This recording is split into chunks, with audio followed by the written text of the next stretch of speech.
이번 시간부터는 여러분들이 책을 다 준비하시리라 생각해서 책을 중심으로 해가지고 수업을 진행하도록 하겠습니다. 자, 먼저 1.2 집안 구조물의 종류와 기능에 대해서 보겠습니다. 자, 집안 구조물에는 건물이나 교량 등과 같은 구조물의 기초, 말뚝과 케이스는 땡과 제방, 옹벽과 보강토 옹벽, 가설 흙막이 구조물, 가물막이 구조물, 지하 매설관이나 암거, 흙삭기와 땅깎이 사면, 차수벽, 연약지만 트리공, 호안, 방파제 및 방조제, 집안 앵커, 소일, 네일과 그라우팅과 같은 집안 보강, 쓰레기나 폐기물 매립장, 저장 탱크 등의 기초가 있습니다. 이러한 모든 집안 구조물에 압축 하중을 지지하거나 인장 하중을 지지하고 또는 횡방향 하중을 지지하거나 토합을 지지하고 파랑이나 수압을 지지한 기반 계량이나 보강, 차수, 진동 감쇄의 이런 모든 기능을 하는 것이 우리가 기초가 되겠습니다.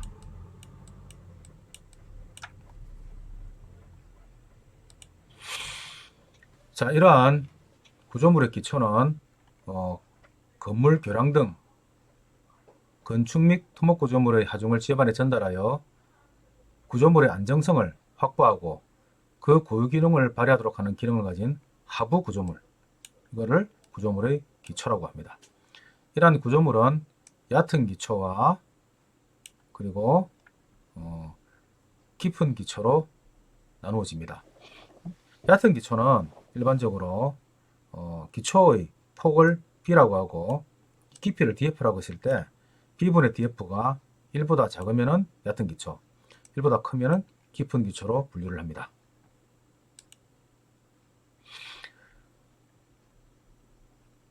이 사진은 일본 토일공학회에서 나온 사진으로 생모래를 층층이 이렇게 뿌려서 층층이 뿌려가지고 그 위에다가 독립부팅 기초를 얹었을 때 독립부팅 기초에서 이렇게 파괴면이 발생하는 사진을 나타내고 있습니다.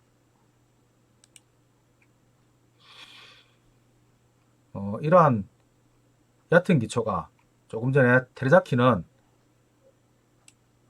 B분의 DF가 1보다 작은 것을 얕은 기초라고 했으나 요즘에는 기초가 깊은 기초가 하도 많기 때문에 4까지도 그 얕은 기초로 표현하고 있습니다.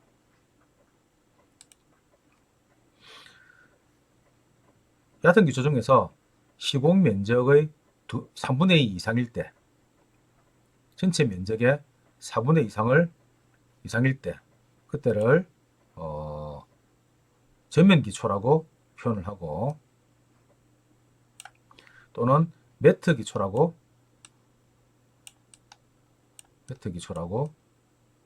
부릅니다. 자, 깊은 기초는 딥 파운데이션으로서 말뚝 기초, 피어 기초, 케이슨 기초가 있습니다. 이에 대한 자세한 내용은 뒤에서 또 다룰 예정이니까 그대로 넘어가도록 하겠습니다. 이러한 기초를 하는 목적은 강이나 또는 바다 위에 교량 건설 공사 시에 이럴 때 바다 밑까지 밑에 그 땅속 하부 단단한 지방까지 기초가 내려가서 상부의 하중을 지지해야 되기 때문에 이러한 깊은 기초가 필요하게 됩니다. 다음은 흙막이 구조물입니다. 흙막이 구조물은 자연 및 인공의 경사 지반이나 굴착면에 발생하는 횡방토합을 지반의 지지력, 수평토합, 앵커 및 버팅 구조의 반력으로 지지하여 지반의 이동 및 붕괴를 방지함으로써 경사면의 안정을 유지하는 기능을 가집니다.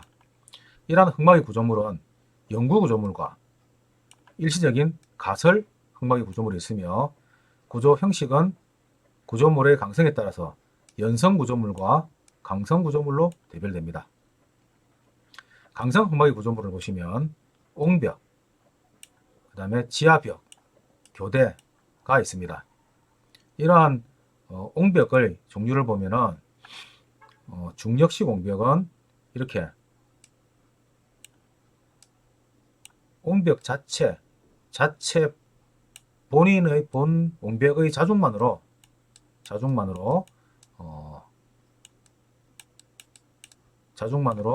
이 토합을 이렇게 지지하는 기능을 가진 것이 중력식 옹벽입니다.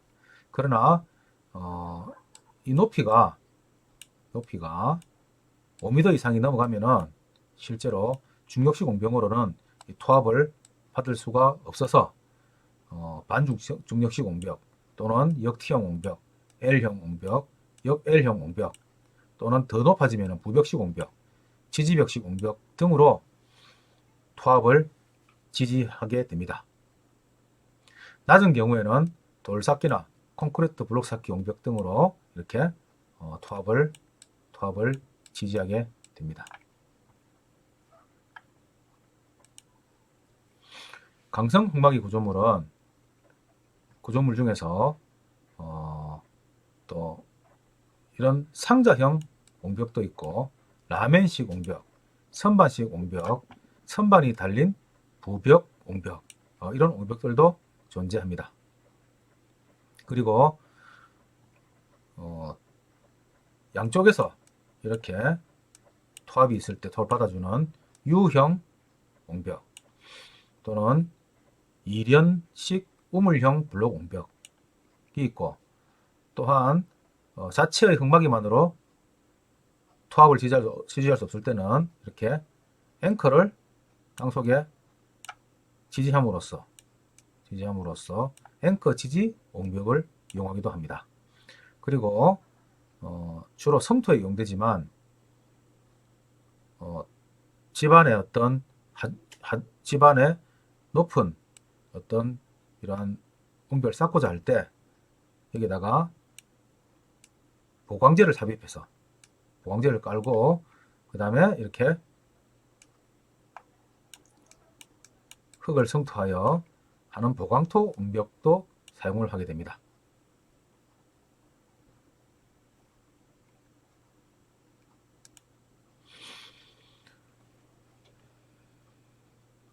연성의 흙막이 구조물은 H8 플러스 토르벽이 있습니다. H8 토르벽은 H8을 이렇게 설치하고 H8과 H8의 사이의 흙을 토류판이라는 표현보다는 흙막이판이 우리의 한국식 표현인데 흙막이판으로 이렇게 뒤에 있는 흙이 무너지지 않도록 잡아주는 기능을 하는 것이 H8 흙막이 벽이 되겠습니다. 그리고 땅속에다가 시멘트 또는 철근, 콘크리트 기둥을 만드는 CIP 공법이 있습니다.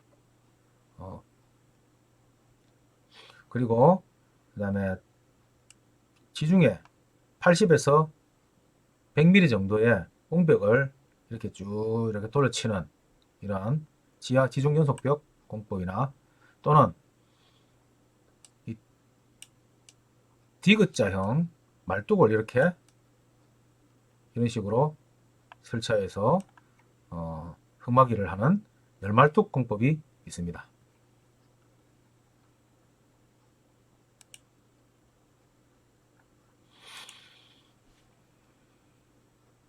그리고 보강토 벽 중에서도 패널식 또는 블록식의 옹벽들도 이러한 연성 흙막이 구조물에 해당이 됩니다.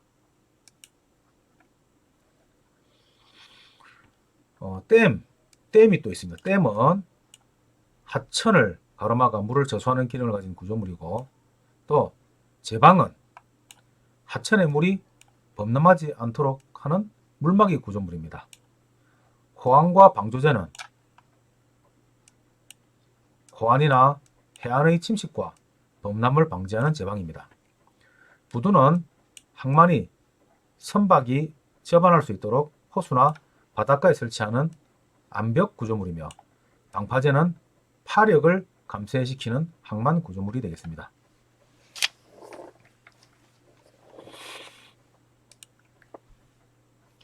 다음은 사면입니다. 사면은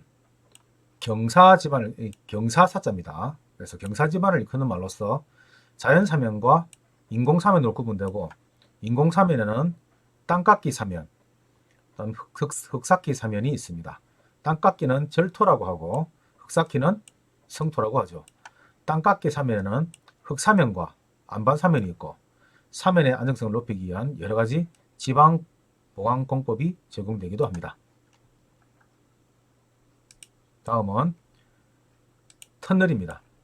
터널은 용도에 따라서 철도, 지하철, 도로, 인도 등과 같은 교통터널, 그리고 물이 지나갈 수 있도록 하는 수로터널, 또는 상하수도를 위한 터널, 전기선로를 위한 터널, 통신선로를 위한 터널, 그리고 가스관 등을 위한 터널, 지하 저장용 터널, 방공터널 등이 있습니다. 건설 위치에 따라서 산악에 설치하면 산악터널, 도심지에 설치하면 도심지터널, 하저 및 해저에 설치하면 하저터널, 해저터널이라고 부릅니다. 터널을 공사하고 있는 광경이고 터널이 완공되어 있는 모습입니다.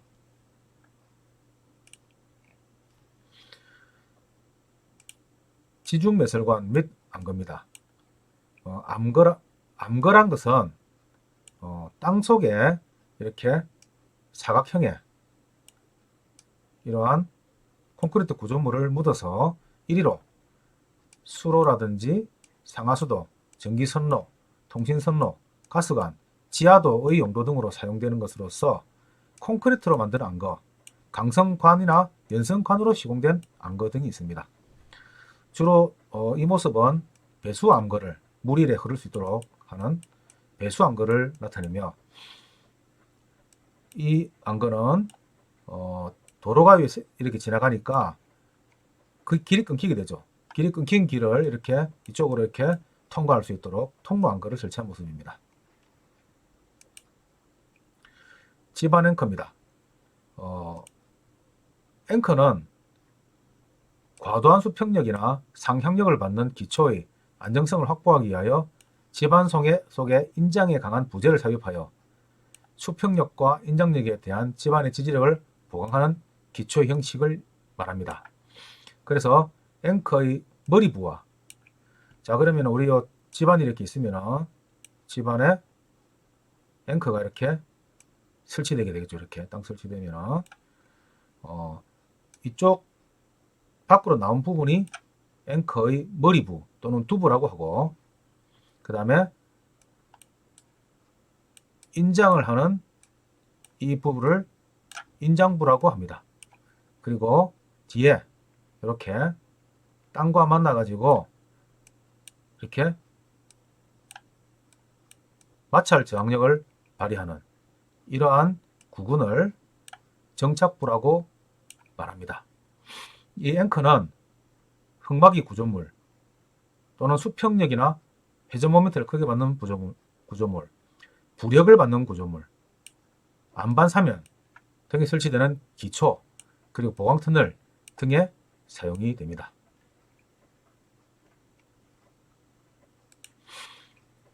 다음은 보강토 공법입니다.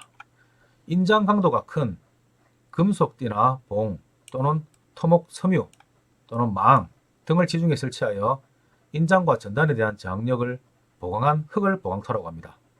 흙은 보통 일반적인 압축에는 어느 정도 견디지만은 인장에는 견디지 못합니다. 그래서 이러한 인장 강도가 큰 재료를 넣어 가지고 인장과 전단에 저항을 하도록 만들어진 것으로서 최초의 보강토를 이용한 옹벽축조공법은 프랑스에서 개발되었습니다. 지금은 보강재와 전면 보공 형식이 매우 다양하게 발전되어 콘크리트 옹벽을 대신하여 성토공사에 널리 사용되고 있습니다. 보강토 옹벽의 뒷체험 후로는 비첨착성 사질토가 유용하며 보강토 방벽에 사용되는 보강재와 전면 보호 형식에 따라서 다음과 같이 분류가 됩니다. 먼저 보강재 종류, 그러니까 땅속에 인장을 받기 위해서 넣는 보강재 종류에 따라서 강성 보강재와 연성 보강재로 나뉩니다. 강성 보강재는 금속으로 만든 띠 또는 금속 봉으로 사용을 하며, 연성 보강재는 토목 섬유포 또는 격자망 등이 이용이 됩니다. 전면 보공에 따른 분류입니다. 보강토가 이렇게 있으면 안쪽에 들어가 가지고 지반부에 들어가 가지고 이 토합을 지지할 수 있도록 만들어진 이 부분이 보강재가 되고요. 이 앞에 이렇게 전면부에 이렇게 세우는 이 부분이 전면 보호공이 됩니다. 이 전면 보호공은 주로 판으로 의한 보호공, 블록 보호공, 토목 섬유 보호공 등이 있습니다. 이게 금속판이나 또는 콘크리트 판을 이렇게 쌓아 올려 가지고 전면을 보호하도록 하는 형태가 일반적이고, 아니면 블록을 쌓아 올리기도 하고, 토목 섬유로 된 그런 어떤 구조체를 이렇게 올려 가지고 또 전면을 보호하기도 합니다. 자, 이게 콘크리트 블록의 모습, 콘크리트 전면 보호공의 모습인데, 콘크리트 판을 이런 식으로 이렇게 설치하는 요걸 이제 콘크리트 판 하나하나를 이렇게 조립해 가지고 올리게 되죠. 이게 콘크리트 판입니다. 또는 금속 전면을 이렇게 금속으로 해 가지고 이렇게 쓰는 금속판이 있고, 콘크리트 블록을 이렇게 차례차례 올려주는 콘크리트 블록 방식이 있습니다. 그 다음에 블록을 이렇게 올리고, 그 다음에 요 안에는 잡석을 넣고 이렇게 띠는 안쪽에서 따로 분리하는, 그래서 이거는 블록, 다른 것들은 전부 다 블록과 보강재를 같이 이렇게 서로 물리는 방식인데 반해서 이 방식은 블록체와 보강재가 이렇게 나뉘어져 있기 때문에 분리형으로 표현을 합니다. 다음은 연합지반 처리입니다. 지금 이렇게 이제 말씀드리는 부분은 뒤에 또 자세하게 나오는 부분인데, 간단하게 소개만 하고 지금은 지나가는 시간이기 때문에 그냥 이런 종류가 있구나 하고 이해하고 넘어가면 되겠습니다. 지반 구조물을 축조할 대상 지반의 지력이 부족하고 압축성이 커서 일반적인 축조공법으로는 안전한 구조물 축조가 어려울 때 이러한 지반을 연약지반이라고 합니다. 이러한 연약지반을 구조물 축조에 적합한 지반으로 개량하거나 또는 특수한 대체공법을 적용하는 것을 연약지반 처리공이라고 합니다. 이러한 연약지반 처리공은 여러 가지 방법이 있는데, 첫 번째가 치환 공법이 있습니다. 치환은 원래 연약한 지반이 있는데, 이 연약한 지반이 그렇게 깊지 않을 때, 깊이가 그렇게 깊지 않을 때 이 연약한 지반에 있는 흙을 다른 양질의 흙으로 대체하는 그러한 공법입니다. 첫 번째가 굴착 치환이 있습니다. 이 전체를 굴착해서 이렇게 치환을 하는 방식이 되겠습니다. 연약층을 제거하고 양질토로 치환한다. 강제 치환입니다. 이거는 연약층이 워낙 약하니까 요 위에다가 무거운 양질의 토사를 쌓아 올리면은 이 토사가 이렇게 침하하면서 저절로 양쪽으로 연약층을 옆으로 밀어내고 양질의 토로 치환하는 방식입니다.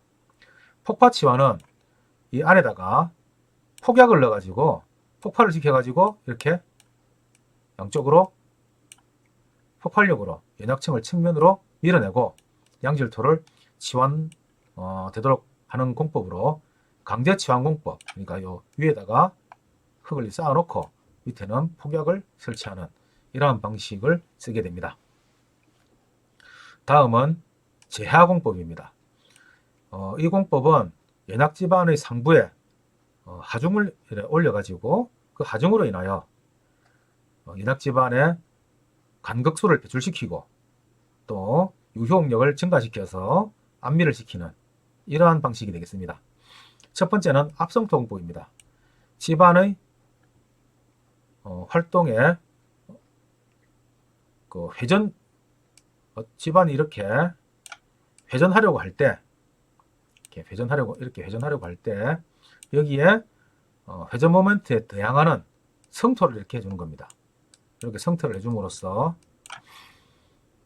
이 회전 활동의 저항력을 높여가지고 회전 활동이 일어나지 않도록 하는 방식이 되겠습니다.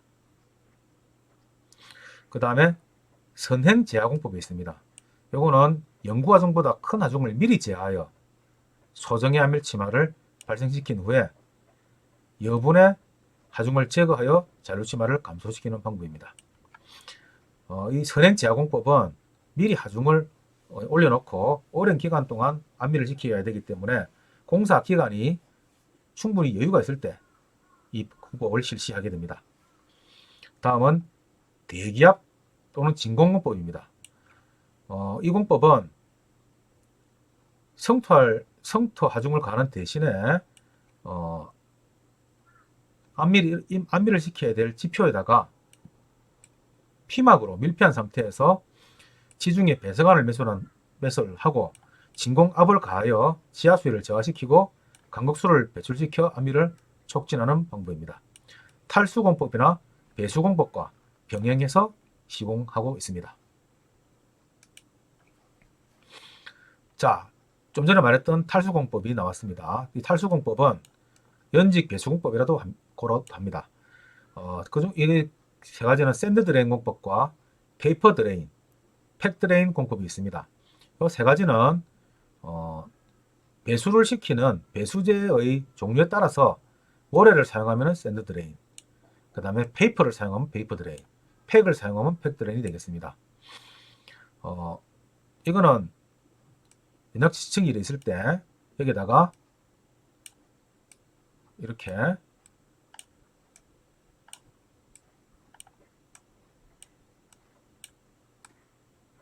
이러한 모래 기둥을 이렇게 박는 겁니다. 모래 기둥을 이렇게 박아가지고 그러면은 지하수위가 연약점도층에 있는 물들이 이렇게 모여가지고 이렇게 배수가 이렇게 되게 됩니다. 그러니까 배수 거리가 실제로 여기에 있는 물이 배수를 하려고 하면은 이만큼 많은 거리를 지나서 배수가 돼야 되지만 바로 옆에다가 모래 기둥을 박음으로써 바로 옆으로 이렇게 배수되게 함으로써 배수 거리 H를 짧게 하는 그러한 원리입니다. 그래서 이렇게 땅속에 이렇게 박는 배수제를 모래를 하면은 모래 말뚝을 넣으면 샌드 드레인 공법.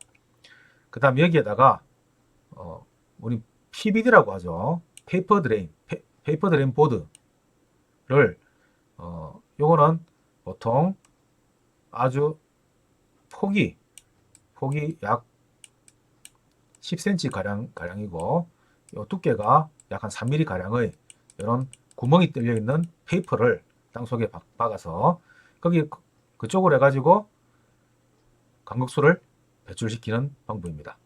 팩 드레인은 샌드 드레인과 같으나 모래를 망사자루에 넣어서 연직으로 관입시켜 간극수를 배출시키는 방법으로 모래가 비싸니까 모래를 좀 아낄 수 있는 그러한 장점이 있습니다.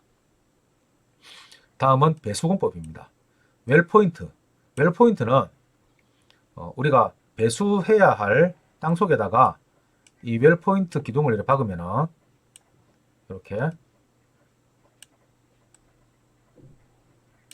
웰포인트 기둥을 이렇게 박으면은 물이 있는 것이 웰포인트를 통해서 배출됨으로써 지하수위가 이렇게 뚝 떨어지는 이러한 현상을 생기는 겁니다. 그래서 양수하여 지하수를 낮춤으로써 사질 집안의 물다짐 효과를 가져오는 것이 배수공법입니다. 다음은 진동다짐 공법에 대해서 보겠습니다. 이 진동다짐 공법은 모래다짐 말뚝과 쇠석 다짐 말뚝, 바이브로 플로테이션, 암석 기둥 공법, 이러한 공법들이 있습니다. 모래 다짐 말뚝 공법은 SCP라고 샌드 컴팩션 파일이라고 하는데, 충격이나 진동으로 지중해 모래 기둥을 조성하여 집안 다짐과 안밀의 촉진, 강도의 강성 증진 효과를 가지게 됩니다. 자, 그래서 같은 모래 기둥을 박는데 이렇게 SCP로 박는 거는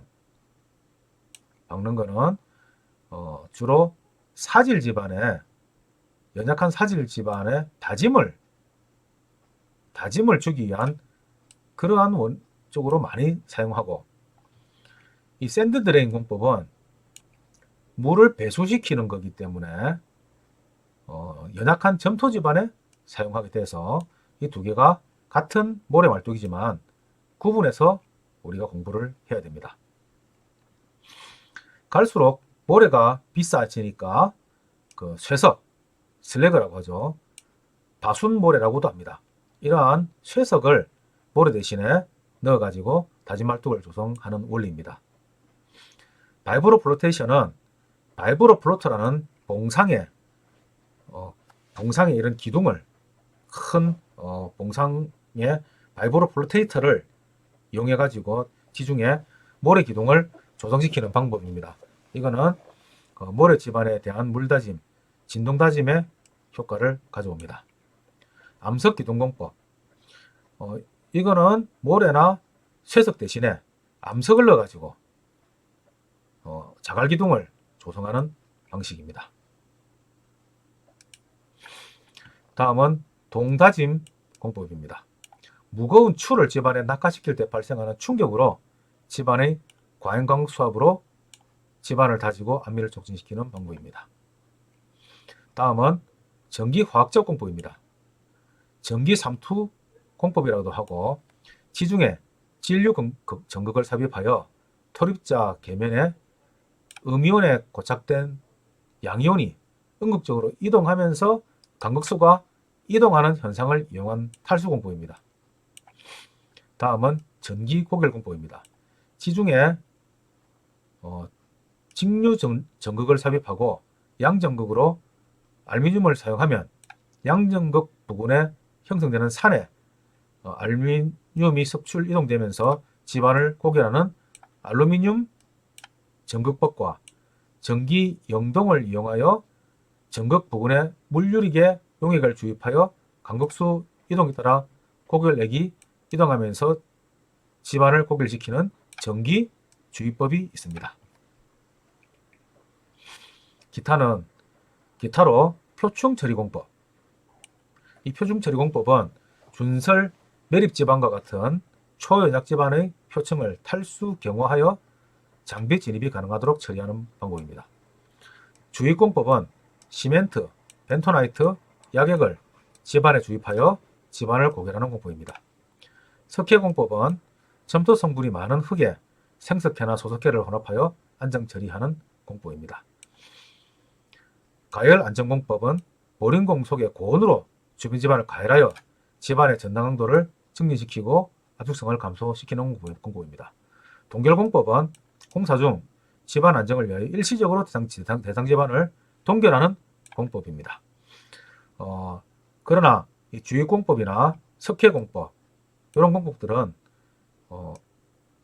우리 집안의 오염이나 이런 우려가 있어가지고 잘 사용하지 않고 있는 형편입니다. 다음은 집안 보강입니다. 연약 집안이 아니더라도 특수한 구조물을 설치하거나 또는 절도 사면을 시공하는 경우에, 우리가 일반적으로 산은 이제 이렇게 생겼죠. 이렇게 생긴 산에 이만큼 이렇게 절토를 하고 그 다음에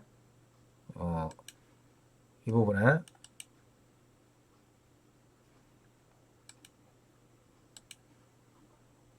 절토를 하고 여기다가 어떤 구조물이라든지 이런 것들을 축조하고자 할 때 이럴 때 이 사면의 안정을 위해서 어떤 지반보호법을 사용해야 됩니다. 이때 사용하는 공법 중에 소일 네일링이 있습니다. 소일 네일링은 철근을 땅속에 이렇게 박아가지고 사면이 이렇게 슬라이딩이 되지 않도록 잡아주는 공법입니다. 억지 말뚝은 억지 말뚝을 수직으로 이렇게 쭉 박아가지고 또 활동에 저항하는 공법입니다. 그라우팅은 그라우팅제를 땅속에 이렇게 넣어가지고 지반을 단단하게 만드는 그런 방식입니다. 그라운드 앙카는 소일 네일 대신에 앵커를 땅속에 이렇게 설치하여 사면의 활동에 저항하는 공법이 되겠습니다. 다음은 지지력 보강 공법입니다.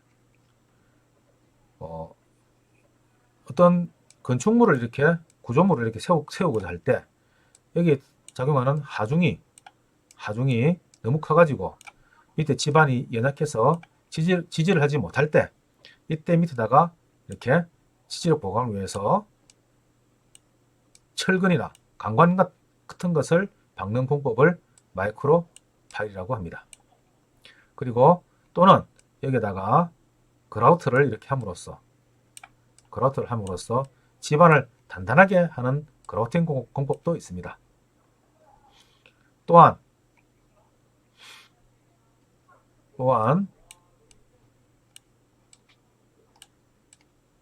이렇게 톱하기를 하고자 할 때 지하수위가 있으면은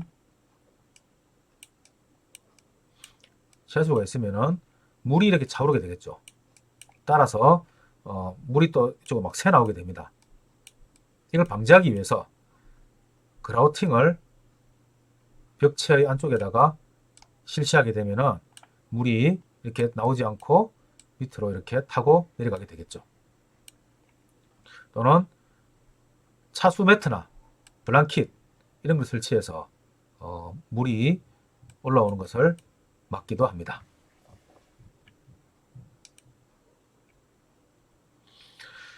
다음은 지반 구조물 설계 기준과 설계법에 대해서 말씀드리겠습니다.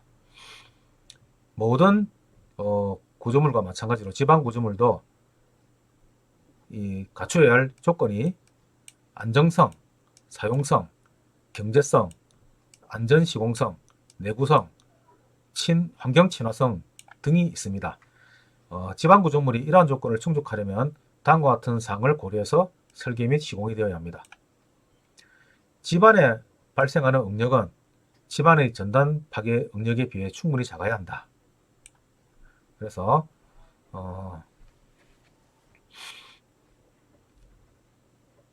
이게 지반의 파괴 응력이 전단 파괴 응력이 크면은 지반이 파괴가 되겠죠. 그래서 이러한 안정성을 확보해야 되고 지반의 전체 침하량과 부동 침하량은 구조물의 안정성과 사용성에 무해한 정도라야 한다. 구조물의 사용성을 위해서 침하량과 부동 침하량이 무해한 정도, 허용치 이내여야 된다 하는 말입니다. 지반 구조물은 지진, 폭풍우, 홍수, 바람, 한파 등의 재요인에 대해서 안전해야 한다. 또 지반 구조물은 전도, 활동, 회전, 부상에 대하여 안전해요. 부상은 물로 인해서 이 건물이 떠오르는 현상을 부상이라고 합니다. 지반 구조물과 지반은 부식과 변질 등의 열화 작용에 대해서 충분한 내구성을 지녀야 한다. 이렇게 갖춰야 할 조건을 제시하고 있습니다. 그리고 기초의 깊이는 지반의 동결 깊이보다 깊어야 한다. 또 기초는 지표 침식, 세굴, 굴착 등 지반 변화 가능성을 고려하여 최소 1m 이상의 깊이를 갖도록 설계되어야 한다라고 되어 있습니다. 그리고 기초는 함수비와 수위의 계절적 변동에 의한 지반 융기나 침하에 대비하여 설계되어야 한다. 그리고 집안 구조물 시공으로 인접 구조물이나 시설의 침하, 수평 면이, 진동 등의 유해한 영향을 줘서는 안 된다라고 하고 있습니다. 집안 구조물 시공으로 보존 대상 수목의 생육과 기존의 수문책에 대한 영향을 주어서는 안 된다라고 규정하고 있습니다. 시공에 따른 소음이나 진동, 그리고 집안 오염 등의 환경에 유해한 영향이 없어야 한다. 최대한 경제적으로 시공이 가능하게 설계되어야 한다. 현장 여건에 따라 안전 시공이 가능하도록 설계해야 된다라고 조건을 두고 있으며, 이 조건에 만족하도록 집안 구조물을 설계하기 위해 제공되는 설계법은 다음과 같이 두 가지 설계법이 이용되고 있습니다. 전체 안전율을 사용하는 설계법, 그리고 부분 안전율을 사용하는 설계법, 이렇게 나누고 있습니다. 자, 전체 안전율을 사용하는 설계법은 집안 구조물의 전도나 활동, 그리고 집안의 활동을 일으키는 하중, 모멘트 또는 전단력이 집안의 지지력, 저항 모멘트 또는 전단 저항력을 전체 안전율로 나눈 값보다 크지 않도록 설계하는 방법입니다.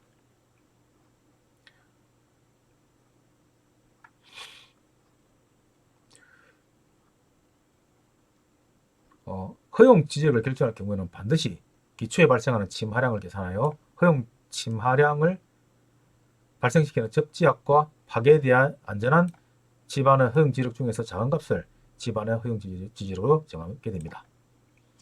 자, 오랫동안 이 설계 방법이 사용되어 왔으나 점성토나 사질토에 대해 산정한 집안 특성치에 대하여 그 진력성들이 각각 다르고 그 값들의 기초의 안정성에 미치는 비중 또한 다르기 때문에 각 영양계소별로 안전율을 다르게 정하는 이른바 부분 안전율을 적용하는 한계상태법이 제안이 되었습니다. 예상되는 몇 가지 한계상태에 대하여 기초가 요구 조건들을 충족하도록 설계하는 방식입니다.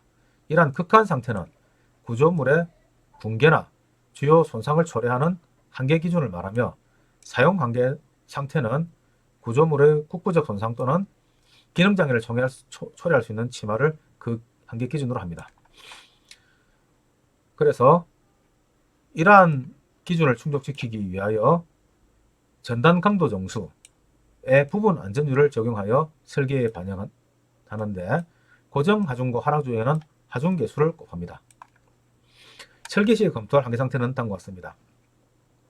지지층의 지지력 부족에 의한 지지력 파괴, 지지층의 내부의 깊은 활동 파괴, 경사 하중에 의하여 발생하는 기초의 활동 파괴, 과도한 침하나 융기, 기초의 부재의 구조적 파괴 또는 흙과 구조물의 복합적 파괴, 집안의 액상화, 이런 등에 대해서 설계 시에 검토해야 하겠습니다.